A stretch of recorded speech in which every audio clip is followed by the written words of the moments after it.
Hello, this is Professor Melanie Hildebrand. I'll be the instructor for this course. This is Principles of Macroeconomics, summer of 2018. And so the purpose of this video, I'm just going to go through some instructions with you, kind of go over what we would do in the first day of a face-to-face class. We'll look at the syllabus, we'll log into CourseDen, and then also something called Mindtap, which we will use throughout this course. So again, some basics. This is Macroeconomics ECON 2105. This is a fully online course with the exception of a required face-to-face final exam. So this means that you are primarily responsible for going through the material on your own. If you have questions or concerns, if concepts aren't clear, you have to let me know. And because this is a summer session, we will cover a chapter a day. So we're basically taking a 15-week full-term course and we're putting it into about 17 days.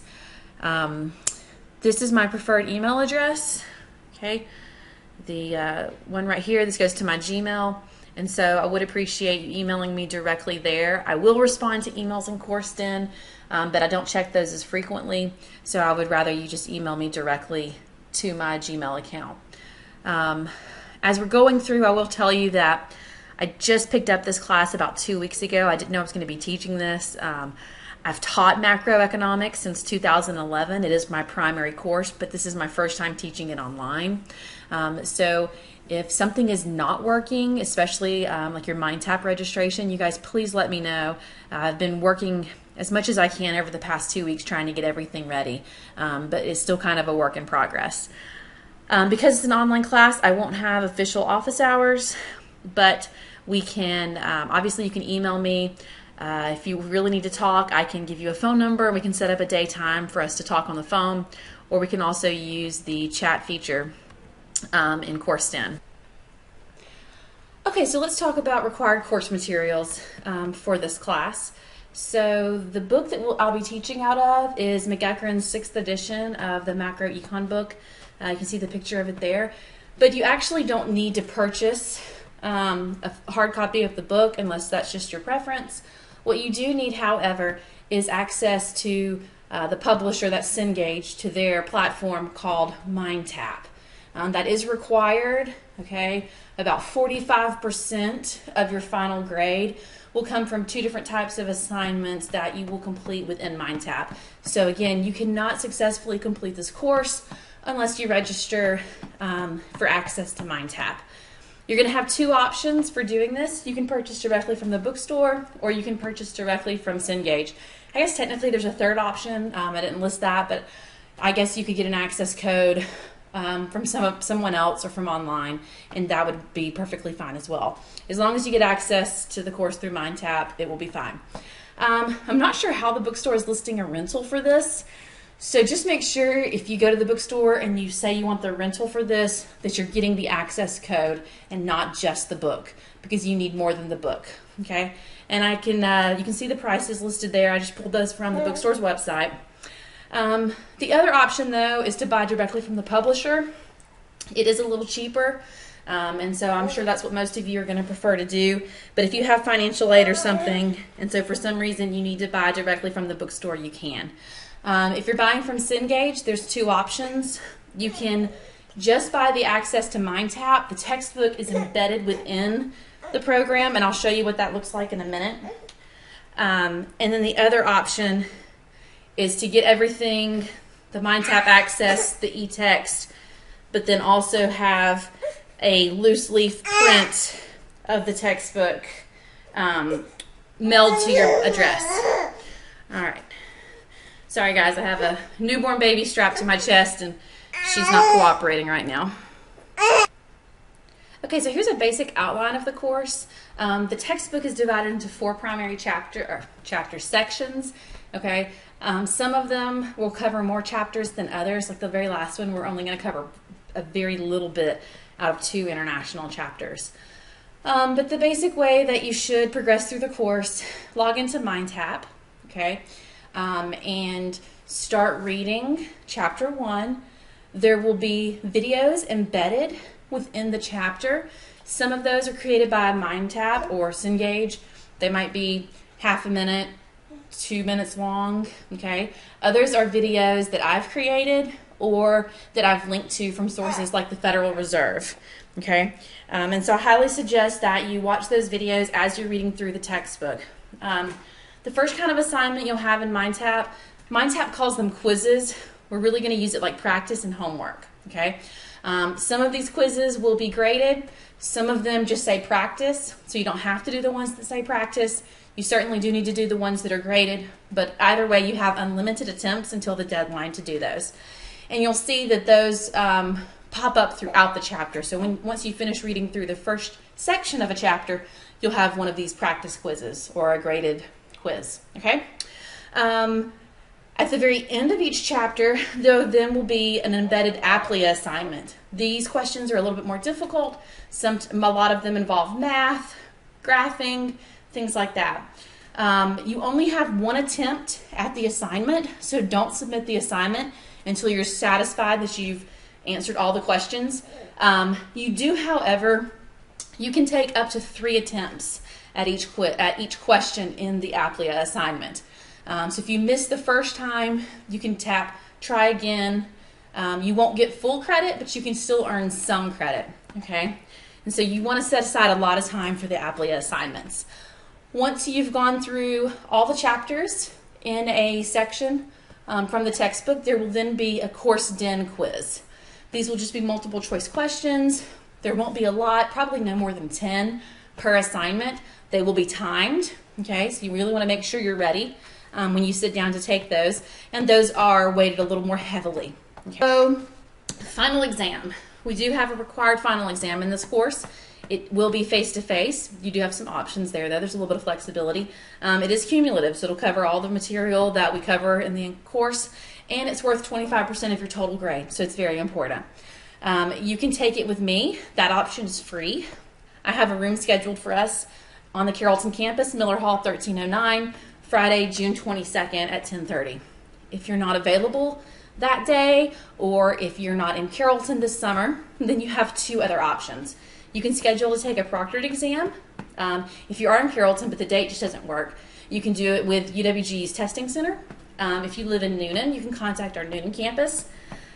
If you live out of state, or if you're out of state this summer, there is a list on the UWG online website. You can just click on the state that you're in. I've had students before in the summer in North Carolina, Massachusetts. You can find a testing center somewhere near you. You will have to pay for the proctored exam, and the fees will vary. The last option you also have to pay for, but it gives you the most flexibility, and that is to take the exam using ProctorU. If you're not familiar, it's an online proctoring service. And so instead of taking a paper copy like the rest of the class for your exam will actually be online, probably in Mindtap if I can get that figured out. So if anyone is interested in that, I need to know really quickly so that I can start working with my Cengage people to figure out how to make that happen. Okay. Okay, now we're going to take a look at the course in Course Den. So I put together kind of a welcome letter, kind of goes through in a little more detail some of the things that I've talked about in this video, so please read that. Over in your content link here, the first thing you'll pull up is the syllabus. Okay, so we can look at that. Again, I'm not going to read everything, but it's really important that you go through the entire syllabus. There is a syllabus quiz. I need that for verification purposes, so read through this and then take that quiz, okay? Talks about the different types of assignments a little bit more. We're going to look at Mindtap in 1 second here. Like I mentioned, you have those Mindtap homework quizzes. They call them quizzes. I would just call them homework assignments. Unfortunately, I can't change what they're called in Mindtap. Most of them are graded, but some of them I just put as practice just because I didn't want you to get too overwhelmed having like 50 of these to do in a week or anything. Again, you have unlimited attempts, so if you make an 80%, you can go back and try again. Most of the questions will be the same. If there's any numeric questions, they may or may not be different. If you happen to miss a couple, you know, I'm not going to be opening or extending deadlines or reopening assignments. But so what I will do is the lowest 2 scores by the end of the semester, I will just drop those and not take those into account. These are going to be open and then close every week on Thursdays and then Sundays. So you just want to make sure you pay attention to which day that week the assignments are closing. Those will be worth 20% of your total grade. The second assignment in Mindtap is the Aplia homework assignments. Whereas the other questions are all multiple choice, this one will be a combination of multiple choice, drop-down answers, math problems that you have to calculate, graphs that you have to draw things on. Okay, you only get one attempt at each assignment, but each question within that assignment you get 3 attempts. And so if you miss the first one, you can hit try again. I explained this earlier, and then you can get the average score for all. If it takes you 2 attempts to get it right, or if it takes you all 3. Again, to kind of make up for, stuff happening, if you suddenly, you can't have access to your computer or you just forget about an assignment, I will drop the lowest 2 of those as well. And this will be 25%. Those Course 10 quizzes that I talked about, there'll be 4 of those. They are timed. I'll drop the lowest score. So those are 30%. That means each of those quizzes is 10% of your total grade. So you really need to make sure that you complete those and that you do well on them. And then again, your final exam will be 25%. We're not going to do late work. I already kind of talked about that, but you can read through it. And we talked about the textbook. Here's the link. I also have it embedded in Course 10. I'll show you in a second. I'm not sure if you're going to need this course key, but if you do, if anything asks you for the course key after you register with Cengage, I've got it listed right there in the syllabus. Okay, that's all I'm going to talk about there. So let's go back page. And if you look at the class schedule, you'll basically see we're covering a chapter a day, and then you kind of have the weekends sometimes to catch up. So today you should finish chapter 1, tomorrow chapter 2, okay? And then those assignments for those 2 chapters, both the Mindtap quizzes and the Aplia homeworks are both due on Sunday, June 3rd. And then you just need to move right into chapter 3. You'll see that chapter 3, 4, and 5 are all due Thursday the 7th, and then your next 2 chapters, 6 and 7, are due Sunday the 10th. And we will just continue to progress that way until you get to the very end.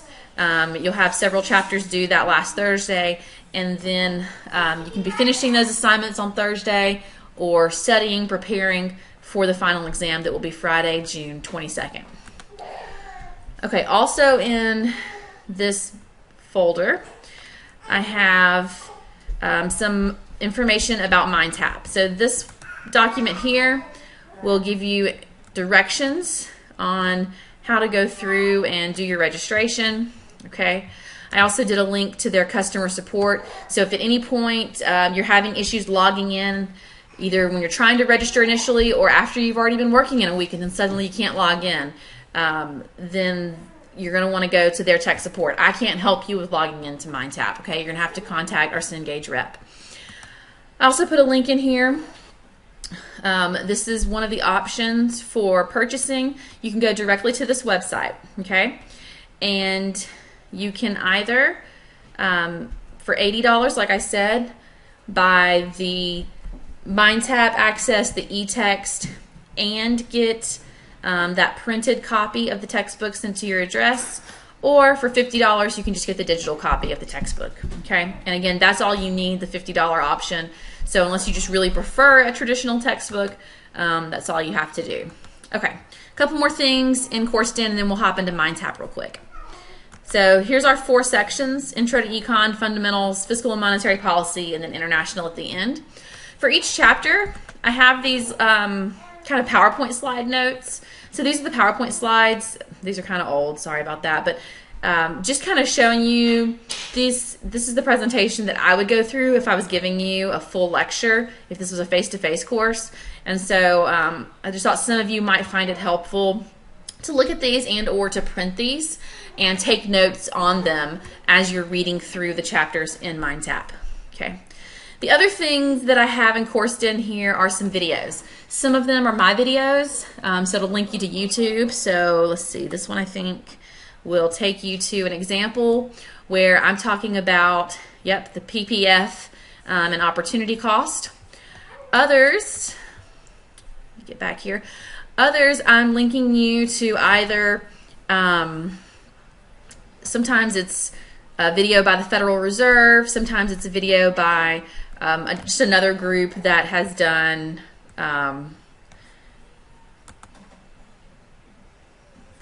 things. So this one is, there's 3 different videos, and so you click on the first one here, segment 1, and it just talks about the basics of the production possibilities frontier.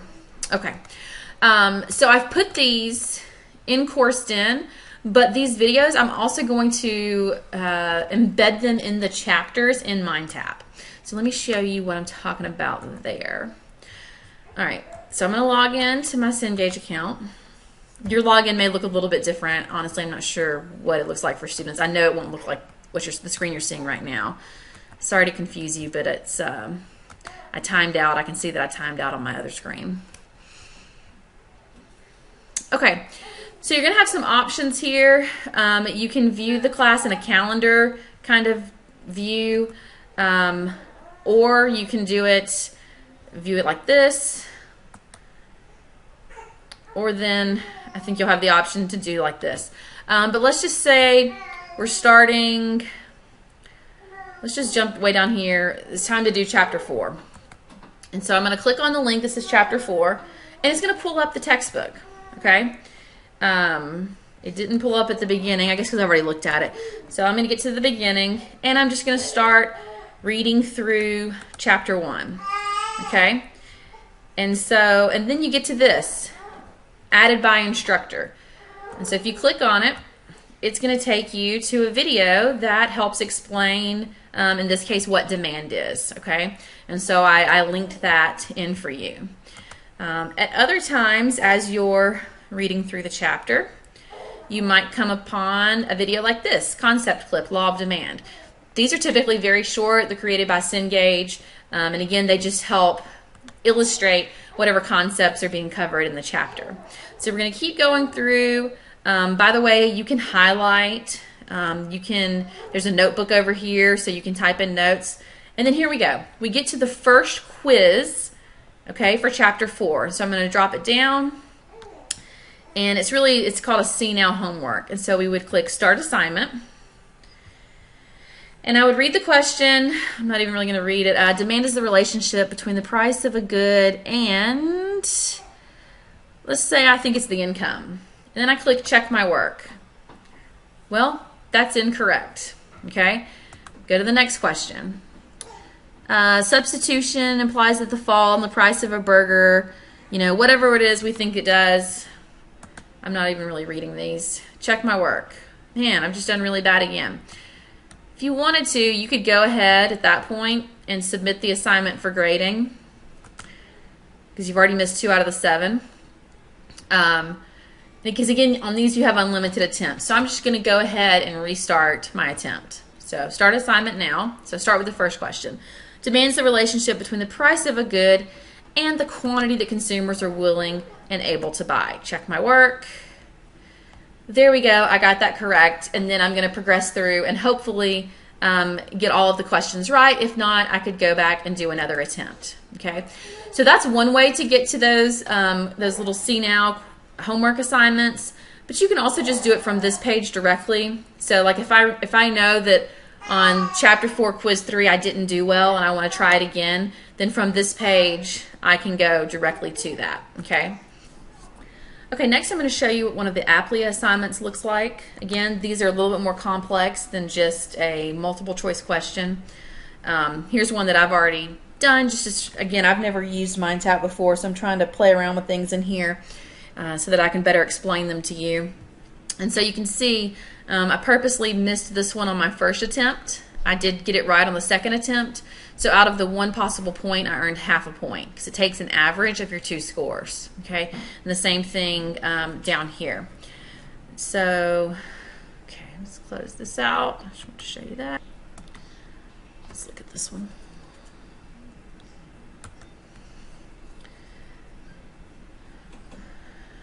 Okay, so you can see this question has multiple parts to it. Okay. So first, you're going to decide if an event would cause movement along the demand curve or a shift of demand.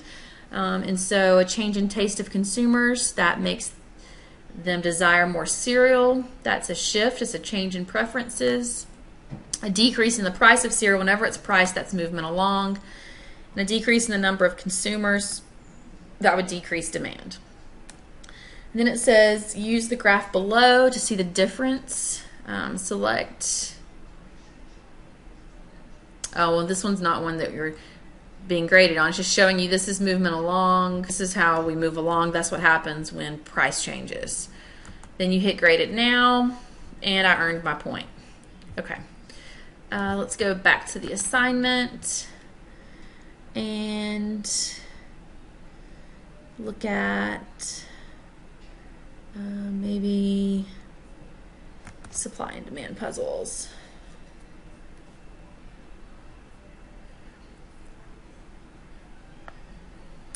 Okay, the market price of hamburgers has increased, and the students are trying to figure out the cause. Some people say maybe beef has increased. Other students say that it's due to an increase in the number of college students. And so it wants you to adjust the supply and demand curve to illustrate the first group's explanation. And then I think we'll do the second group below. All right, so the first group said the increase in the price of hamburgers is due to the fact that the price of beef has increased. Well, if the price of beef increases, then that is going to affect supply, and it would cause supply to go down.